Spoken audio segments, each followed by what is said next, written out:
Hi friends, YouTube ఛానల్లో కేకే study centre in Telugu అని type చేస్తే మన ఛానల్ అనేది డిస్ప్లే అవ్వడం జరుగుతుంది. ఇక్కడ రెడ్ కలర్లో సబ్స్క్రైబ్ బటన్ను సబ్స్క్రైబ్ చేసి పక్కనే ఉన్న బెల్ ఐకాన్ను ప్రెస్ చేయండి. నేను అప్లోడ్ చేసే ప్రతి వీడియో మీకు నోటిఫికేషన్ రూపంలో మీ ముందుకు రావడం జరుగుతుంది. Hi, welcome to KK study centre. ఈరోజు మనము ఫిజిక్స్లో ఇంకొక ఇంపార్టెంట్ టాపిక్ను తీసుకోవడం జరిగింది. దీనిలో నుండి ఆర్ఆర్బి మరియు ఎన్టీపీసీకి క్వశ్చన్స్ అనేది ఇంతకుముందు ఎగ్జామ్స్లో కూడా రావడం జరిగింది. దీని యొక్క మెయిన్ ప్రిన్సిపల్స్ ఎలా ఉన్నాయి, ఎగ్జామ్స్లో క్వశ్చన్స్ ఎలా అడుగుతాడనేది ఇప్పుడు చూద్దాము. ఇక్కడ చూడండి ఫ్రెండ్స్, మనము ఇక్కడ క్యాపిటల్ జీ, ఇక్కడ స్మాల్ జీ అనేది రాయడం జరిగింది. క్యాపిటల్ జీ మరియు స్మాల్ జీ, మరియు ఇవి రెండు not equal. Capital G small G అనేది ఈక్వల్ కాదు అనేది రాయడం జరిగింది. సో ఈ జీలు అనేటివి ఏమిటి, దీని గురించి ఇప్పుడు మనము వివరంగా నేర్చుకుందాము. ఇక్కడ చూడండి friends, very very important topic. మొదటగా మనము జీ అంటే ఇక్కడ క్యాపిటల్ జీ అంటే యూనివర్సల్ గ్రావిటేషన్. యూనివర్సల్ గ్రావిటేషన్ అంటాము. యూనివర్సల్ గ్రావిటేషన్ అంటాము. అదేవిధంగా స్మాల్ జీ అంటే gravity due to acceleration. Gravity acceleration అంటే గురుత్వ త్వరణం అంటాము. గురుత్వ త్వరణం, గ్రావిటీ.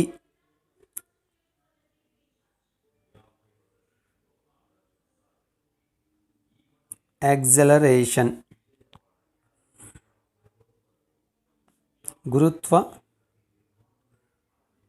త్వరణం. గురుత్వ త్వరణం, విశ్వ త్వరణం అని ఈ విధంగా అనేది ఉంటాయి. సో దీని గురించి ఇప్పుడు వివరంగా నేర్చుకుందాం. ఓకేనా friends, let's start our class. Okay friends, మొదటగా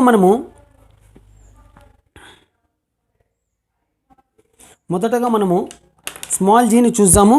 స్మాల్ జీ అంటే ఏంది అనేది ఫస్ట్ డెఫినేషన్ నేర్చుకుందాము. తర్వాత దాని యొక్క వాల్యూ ఎలా వచ్చింది, నెక్స్ట్ క్యాపిటల్ జీ అంటే ఏంది, దాని యొక్క డెఫినేషన్, వాటి యొక్క వాల్యూస్, ఇవన్నీ ఇప్పుడు చూడబోతున్నాము. జనరల్గా ఇది నేర్చుకునే ముందు ఇక్కడ చూడండి ఫ్రెండ్స్, మనకు ఇక్కడ ఒక వెహికల్ అనేది ఉంది. మనకు ఇక్కడ ఒక వెహికల్ తీసుకోండి. ఈ వెహికల్ అనేది మనకు ఇలా మూవ్ అవ్వడం అనేది జరుగుతూ ఉంది. ఇక్కడ వెహికల్ తీసుకుంటే మనకు ఈ వెహికల్ ఏ పాయింట్ నుంచి బి పాయింట్కి పోతుంది అంటే ఇక్కడికి వచ్చేసింది, అంటే మూవ్ అవుతూ ఉందని అర్థం. సో ఇక్కడ చేసినప్పుడు ఇక్కడ చూడండి, మనకు వేగం 10 kmph ఉన్నాయి. మనకు వేగం అనేది 10 kmph ఉన్నాయి. మనకు ఏ దగ్గర బి పాయింట్ దగ్గర వచ్చిన తర్వాత అదే వెహికల్ యొక్క వేగం ఎంతైందంటే మనకు 30 kmph. సో మనం కూడా జనరల్గా ఏమంది, బైక్ను స్టార్ట్ చేస్తే మొదటగా స్టార్ట్ చేసినప్పుడు జీరోగా ఉంటే నిదానంగా మనం పెంచుకుంటూ పోయి ఒక స్టాండర్డ్ అంటే 60 kmph లేదా 70 kmph వస్తే మనకు స్టాండర్డ్గా దానిని మెయింటైన్ చేసుకుంటూ వెళ్తాము. అదేవిధంగా డెస్టినేషన్ రీచ్ అవుతున్నామంటే మనము ఆ కేఎంపిహెచ్ స్పీడ్ను తగ్గించుకుంటూ మనము డెస్టినేషన్ వచ్చేసరికి మనకి జీరో అనేది చేయడం జరుగుతుంది. సో ఆ విధంగా మనకు ఒక వెహికల్ అనేది 10 kmph స్పీడ్ నుంచి బయలుదేరింది ఏ పాయింట్ నుంచి, బి పాయింట్ దగ్గర చూస్తే దాని యొక్క స్పీడ్ 30 kmph ఉంది. సో ఇక్కడ మనకు ఏమైంది, ఇక్కడ పెరిగింది. మనకు kmph అంటే స్పీడ్ అనేది పెరిగింది. ఎంత పెరిగిందంటే 30 - 10 ఈ విధంగా చెప్పచ్చు. అంటే 20 kmph అనేది పెరిగింది. 20 kmph అనేది పెరిగింది. సో ఇక్కడ దీనిని ఎలా అంటామంటే, ఇక్కడ మనకు ఫస్ట్ స్టార్టింగ్లో ఎంత ఉంది, మనకు యు అంటే స్పీడ్ని మనము వెలాసిటీని యు అని అనుకోండి, ఇక్కడ వెలాసిటీని వి అని అనుకోండి. వి అని అనుకుంటే మనకు పాజిటివ్లో ఆన్సర్ రావాలంటే ఏం చేయాలి, మనము వి మైనస్ యూనే కదా అనేది, మనము వి మైనస్ యూ చేస్తే మనకు ఆన్సర్ అనేది రావడం జరుగుతుంది. ఓకే, ఇక్కడ ఆన్సర్ అనేది 20 kmph ఏదో చెప్పాము జనరల్గా. సో ఇక్కడ మనకు ఏమైంది, వి మైనస్ యూ మనకు 10 kmph నుంచి 30 kmphకు పోయింది. అయితే ఈ 10 kmph నుంచి 30 kmphకు రావడానికి ఎంత సమయం పట్టిందంటే దానిని టైం అంటాము. బై టైం వేయాలి. బై టైం వేస్తే అంటే ఇక్కడ సపోజ్ 5 seconds లేదా 5 minutes వేస్తే మనకు ఇక్కడ కూడా 5 వస్తుంది. 5 1 5 4 జా అనేది రావడం జరుగుతుంది. ఇక్కడ ఓవరాల్గా 4 అనేది రావడం జరుగుతుంది. ఆ 4నే ఏమంటాము మనము? ఆ 4నే ఏమంటామంటే ఇక్కడ యాక్సలరేషన్ అంటాము. సో దీనినే యాక్సలరేషన్ అంటాము. Very very important friends. Just ఇక్కడ చూడండి, మొదటగా మనకు ఒక వెహికల్ అనేది ఉంది. దాని యొక్క మొదటి స్పీడ్ 10 kmph అని అనుకోండి ఎగ్జాంపుల్గా. దానినే మనం యు అనే సింబల్తో సూచించడం జరుగుతుంది. అదేవిధంగా 30 kmph దానిని వి అనే సింబల్ చూసామంటే బి దగ్గర, అంటే 10 kmph స్పీడ్ నుంచి 30 kmph స్పీడ్కు రావడానికి ఎంత సమయం పట్టింది అంటే మనకు వి మైనస్ యు అంటే ఈ 20 కిలోమీటర్లు పెంచడానికి టైం ఎంత పట్టిందో దానిని బై చేస్తే మనకు వచ్చిన దానినే మనం ఏమంటామంటే యాక్సలరేషన్ అంటాము. Acceleration. So a is equal v minus u by t. డైరెక్ట్గా క్వశ్చన్ అనేది రావడం జరుగుతుంది ఈ విధంగా. యాక్సలరేషన్ యొక్క ఫార్ములా ఏమంటే v minus u by tea.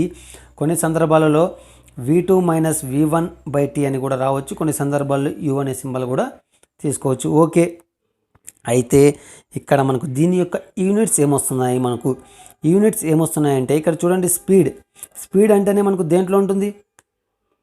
Metre per సెకండ్లో ఉంటుంది. Metre per second by time యొక్క యూనిట్ దేంట్లో ఉంటుంది? మనకు సెకండ్లో ఉంటుంది. సో మనకేమవుతుంది? Metre per second square. Acceleration యొక్క యూనిట్స్ ఏమంటే మనకు మీటర్ పర్ సెకండ్ స్క్వేర్. దాని యొక్క ఫార్ములా ఏమంటే v minus you by tea. అయితే ఇక్కడ మనము డిస్కస్ చేయాల్సిన అనుకున్నది ఏమంటే మనకు క్యాపిటల్ జీ, స్మాల్ జీ. అయితే ఏ గురించి మనకెందుకు?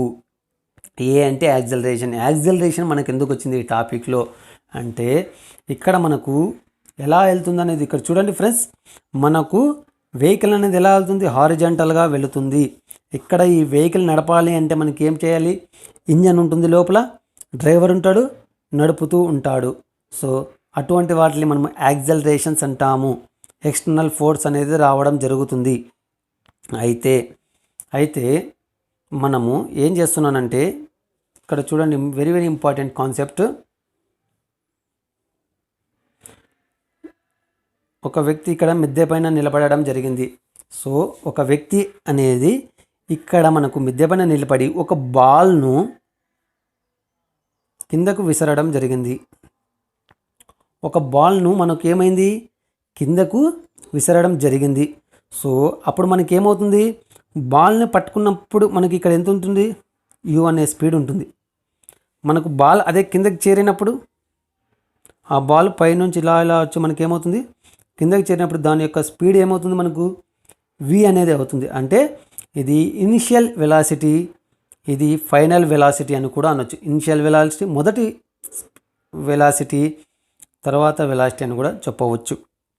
సో ఇక్కడ మనకు ఇక్కడ ఏమైనా డ్రైవర్ నడుపుతున్నాడా బాల్ని, లేదా ఏదైనా ఒక మిషన్ నడుపుతుందా? లేదు. అయితే బాల్ కిందకి ఎలా వస్తుంది? బాల్ కిందకు ఎలా వస్తుందంటే భూమి యొక్క ఆకర్షణ బలం ద్వారా మనకు బాల్ అనేది కిందకు రావడం జరుగుతుంది. అంటే ఈ భూమి అనేది మనకు ఆకర్షణ బలం ద్వారా మనకు కిందకు రావడం జరుగుతుంది.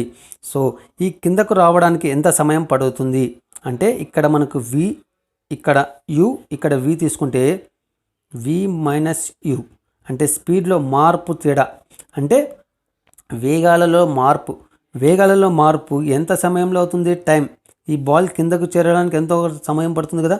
సో దీనినే మనము ఇక్కడ చూడండి, దీనిని యాక్సలరేషన్ అన్నాము. ఇట్లా హారిజాంటల్గా వెళ్తుంటే, ఇలా కిందకు వెళ్తుంటే దీనినే మనము జీ అంటాము. అంటే ఇది కూడా యాక్సలరేషనే. డ్యూ టు గ్రావిటీ ద్వారా వచ్చే యాక్సలరేషన్ను మనము స్మాల్ జీతో సూచిస్తాము. హారిజాంటల్గా వెళ్ళేదానిని మనము యాక్సలరేషన్ ఏతో సూచించడం జరుగుతుంది. ఇక్కడ కూడా దీని యొక్క యూనిట్స్ ఏమంటే మనకు సేమ్ వస్తాయి, metre per second square. Very very important. Acceleration యొక్క యూనిట్స్ అంటే మీటర్ పర్ సెకండ్ స్క్వేర్ ఇక్కడ చేశాము. ఇక్కడ కూడా జీ అంటే గ్రావిటేషనల్ యాక్సలరేషన్ అన్నా కానీ మీటర్ పర్ సెకండ్ స్క్వేర్గా రావడం జరుగుతుంది. ఓకే, అంటే జీ అనేది ఈ విధంగా వస్తుంది. ఇక్కడి వరకు మీకు అర్థమైందని నేను అనుకుంటున్నాను. ఉండదు. జీ అనేవాళ్ళు డిఫరెంట్ ప్లేసెస్కి బట్టి జీ వాల్యూ మారుతుంది. అయితే భూమి యొక్క జీ వాల్యూ ఎంత, గ్రావిటేషనల్ ఫోర్స్ ఎంత అంటే 9.81 మీటర్ పర్ సెకండ్ స్క్వేర్. భూమి యొక్క గ్రావిటేషనల్ ఫోర్స్ ఎంత, యాక్సలరేషన్ ఎంత అంటే 9.81 మీటర్ పర్ సెకండ్ స్క్వేర్. అయితే ఈ వాల్యూ ఎలా వచ్చింది, ఈ వాల్యూని మనం ఎలా కనుక్కోవచ్చు అని ఇప్పుడు చూద్దాము. అదేవిధంగా యూనివర్సల్ గ్రావిటేషన్ అంటే క్యాపిటల్ జీ అంటే ఏందనేది కూడా ఇప్పుడు చూద్దాం. ఓకేనా ఫ్రెండ్స్, ఇక్కడ చూడండి, మనకు న్యూటన్ సెకండ్ లా తెలుసు కదా ఫ్రెండ్స్. న్యూటన్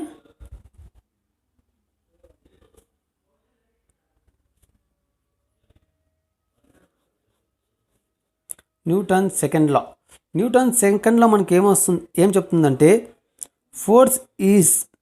ఫోర్స్ అనేది మనకు వాటి యొక్క మాస్ మరియు యాక్సలరేషన్కు ఈక్వల్గా ఉంటుందని చెప్పడం జరుగుతుంది. ఫోర్స్ అనేది మనకు మాస్ ఇంటూ యాక్సలరేషన్. యాక్సలరేషన్ అంటే ఏమి, మనకు ఇక్కడ ఒక వెహికల్ తీసుకుంటే ఇక్కడి నుంచి ఇక్కడకు రావడానికి ఈ వేగాలలో మార్పు రేటును యాక్సలరేషన్ అంటాం. అంటే v-u/tనే మనము యాక్సలరేషన్ అంటాము. మరియు దీని యొక్క బరువు అనేది ఉంటుంది కదా మనకు, మాస్, దీని యొక్క ద్రవ్యరాశి ఉంటుంది కదా మనకు, మాస్ అనేది ఉండడం జరుగుతుంది. సో ఈ రెండు యొక్క లబ్ధాలనే మనం ఏమంటామంటే ఫోర్స్ అనడం అనేది జరుగుతుంది. సో ఇక్కడి వరకు ఓకేనా కదా ఫ్రెండ్స్. ఇప్పుడు ఈ యాక్సలరేషన్ని నేను ఇలా కూడా రాస్తాను, force is equal to mass into gravitational acceleration అంటే mg అని కూడా రాస్తాను నేను. అంటే force is equal to mass into gravitational acceleration. అంటే ఏ అంటే ఇలా వచ్చేది, జీ అంటే మనకు పైనకి విసిరిన బాలు లేదా కిందకు పడిన బాలు, ఈ విధంగా ఉంటుంది మనకు. సో ఇక్కడ మనకు ఏర్పడిన వేగాలలో మార్పు రేటును మనము జీ అంటాము, ఇక్కడ ఏర్పడిన మార్పు రేటును మనము ఏ అంటాము. రెండు ఒకటే డెఫినేషన్. ఓకేనా ఫ్రెండ్స్, ఇక్కడ వరకు గుర్తుపెట్టుకోండి. దీనిని ఈక్వేషన్ 1గా కూడా అనుకోవచ్చు. నెక్స్ట్ చూడండి, very very important, universal gravitational అంటే విశ్వ గురుత్వాకర్షణ బలం నియమం. యూనివర్సల్ గ్రావిటేషన్,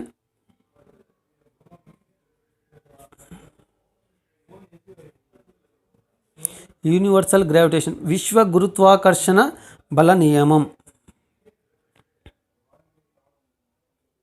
విశ్వ గురుత్వాకర్షణ బల నియమం వెరీ వెరీ ఇంపార్టెంట్ ఫ్రెండ్స్.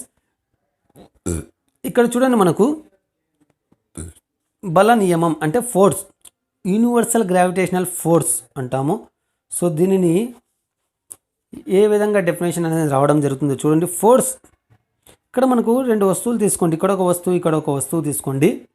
దీనిని ఇక్కడ ఉన్న ద్రవ్యరాశి m1 అనుకోండి, ఇక్కడ ఉన్న ద్రవ్యరాశి మనకు m2 అనుకోండి. ఇది ఏ వస్తువులైనా తీసుకోవచ్చు, విశ్వంలో రెండు గ్రహాలైనా తీసుకోవచ్చు, ఒక సూర్యుడు చంద్రుడైనా తీసుకోవచ్చు, భూమి చంద్రుడైనా తీసుకోవచ్చు, భూమి ఒక వస్తువైనా తీసుకోవచ్చు. ఏదైనా రెండు వస్తువులు తీసుకోవాలి, అందులో గ్రహాలైనా ఉండొచ్చు, వస్తువులైనా ఉండొచ్చు. సో ఇక్కడ మనము రెండు వస్తువులను తీసుకోవడం జరిగింది. సో ఇక్కడ తీసుకున్న తర్వాత ఫోర్స్ అనేది ఎలా ఉంటుందంటే, గ్రావిటేషనల్ ఫోర్స్ ఎలా ఉంటుందంటే, force is directly proportional to mass యొక్క లబ్ధం. అంటే రెండు వస్తువుల యొక్క ద్రవ్యరాశిల యొక్క లబ్ధానికి సమానంగా ఉంటుంది. ఫోర్స్ అనేది డైరెక్ట్లీ ప్రొపోర్షనల్ టు మాస్. అదేవిధంగా ఫోర్స్ అనేది ఇన్వర్స్లీ ప్రొపోర్షనల్ టు వీటి యొక్క డిస్టెన్స్. ఇక్కడ నుంచి డిస్టెన్స్ కాదు ఫ్రెండ్స్, ఈ మధ్య ఏరియా అంటే మధ్య బిందువు యొక్క డిస్టెన్స్ నుంచి ఈ డిస్టెన్స్కు తీసుకున్న డిస్టెన్స్, ఇది కాదు, మనకు ఈ డిస్టెన్స్గా తీసుకోవాల్సి ఉంటుంది. వాటి యొక్క డిస్టెన్స్కు స్క్వేర్కు ఈక్వల్గా ఉంటుంది.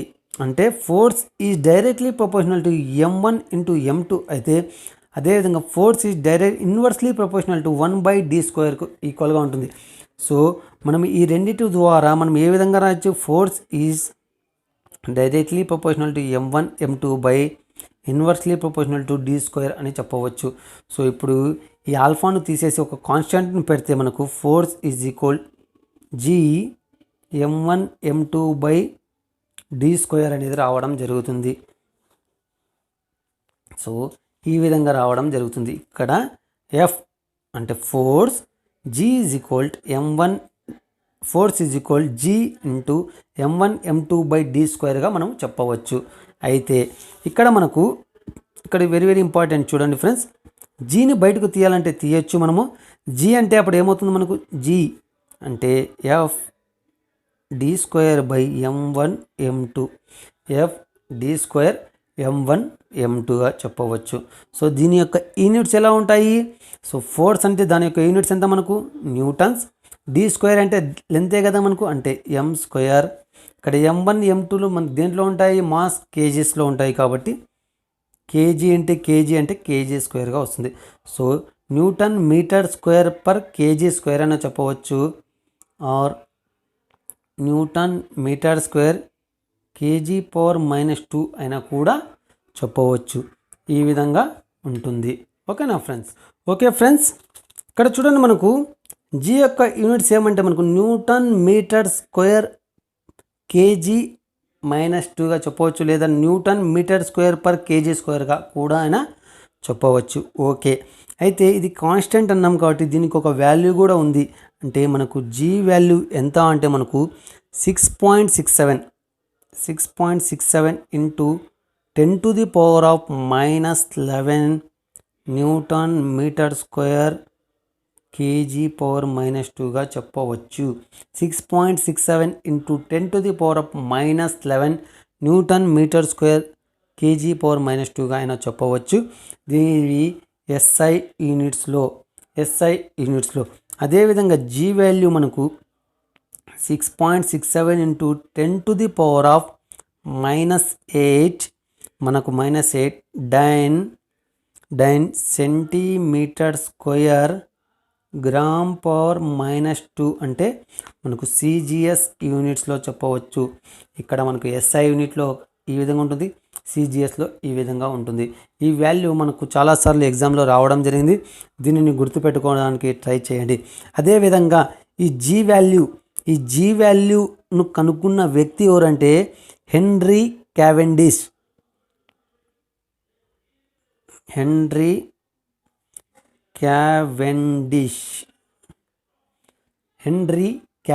ఈ జీ వాల్యూని కనుక్కున్న వ్యక్తి ఎవరంటే హెన్రీ క్యావెండిష్.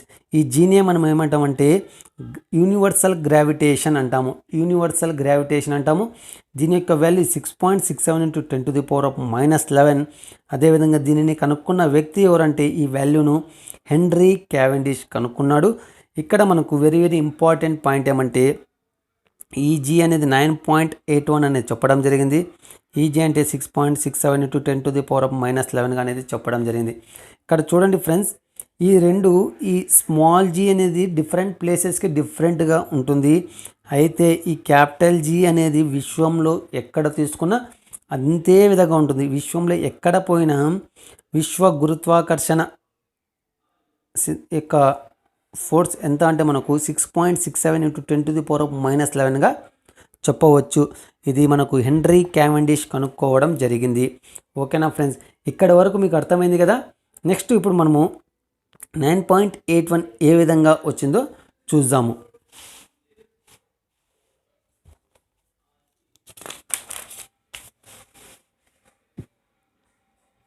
చూడండి ఫ్రెండ్స్, మనకు ఇప్పటి వరకు నేర్చుకున్న దాంట్లో మనకు ఫోర్స్ అనేది మాస్ ఇంటూ గ్రావిటేషనల్ యాక్సలరేషన్ అని ఇక్కడ ఒకటిగా నేర్చుకున్నాము. అదేవిధంగా ఫోర్స్ అనేది మనకు G m1 m2 by D స్క్వేర్గా రెండు విధాలుగా నేర్చుకున్నాము. ఇప్పుడు చూడండి ఫ్రెండ్స్, ఇక్కడ నేను రెండు వస్తువులను తీసుకుంటున్నా. ఇది ఒక భూమి తీసుకుందాము, ఇక్కడ ఒక వస్తువుని తీసుకుందాము. ఇక్కడ ఒక భూమిలో ఏదో ఒక వస్తువుని తీసుకుంటే వీటి మధ్య డిస్టెన్స్ మనం ఏమంటున్నాము, డి అంటున్నాము. వీటి మధ్య డిస్టెన్స్నే మనము డిగా చెప్పడం జరుగుతుంది. మనకు ఈ వస్తువు ఏ వస్తువు తీసుకుంటున్నామో మనకు తెలియదు, ఇదైతే మనకు భూమి. సో ఇక్కడి నుంచి ఇక్కడి వరకు మనకు భూమి యొక్క డిస్టెన్స్ అనేది మనకు తెలుసు. ఎంత అంటే భూమి యొక్క రేడియసే కదా అది. ఇక్కడి నుంచి ఇక్కడి వరకు అంటే మనకు భూమి యొక్క రేడియస్ ఎంత ఉంది మనకు 6400 కిలోమీటర్లు ఉంది. 6400 కిలోమీటర్లు అనేది ఉండడం జరిగింది. తర్వాత ఈ వస్తువు యొక్క ఈ డిస్టెన్స్ రేడియస్ మరియు ఇది. సో భూమితో పోల్చుకుంటే ఈ వస్తువు యొక్క డిస్టెన్స్ ఇక్కడ వరకు చాలా నెగ్లిజిబుల్గా ఉంటుంది. అంటే మనకు జస్ట్ మీటర్స్లో ఉంటుంది, మీటర్స్లో కూడా ఉండడం జరుగుతుంది. సో దాంతో పోల్చుకుంటే ఈ వాల్యూ చాలా ఎక్కువగా ఉంటుంది కాబట్టి ఈ డిస్టెన్స్ని మనము నెగ్లిజిబుల్గా చేసుకుంటాము. ఈ డిస్టెన్స్ని మనము నెగ్లిజిబుల్గా చేసుకుంటే మనకు డి అనేది 6400 కిలోమీటర్లు వచ్చేసింది. అదేవిధంగా మనకు భూమి యొక్క ద్రవ్యరాశి అంటే ఎం, అంటే ఇక్కడ M1 అన్నాము, ఇది M2 అన్నాము కదా. సో భూమి యొక్క ద్రవ్యరాశి తీసుకుంటే మనకు ఎంత ఉంటుందంటే 6 × 10⁻24 kgsగా ఉంటుంది. అంటే భూమి ఈ వస్తువు యొక్క ద్రవ్యరాశి మనకు తెలియదు, ఏ వస్తువు తీసుకుంటున్నామో తెలియదు. అయితే భూమి యొక్క ద్రవ్యరాశి M1 మాత్రం మనకు 6 × 10⁻24గా లేదా ఇక్కడ చూడండి, మనకు ఇక్కడ F అంటే ఇదే కదా, మనకు F అంటే gm1m2/d²గా చెప్పడం జరిగింది. F అంటే మనకి ఇక్కడ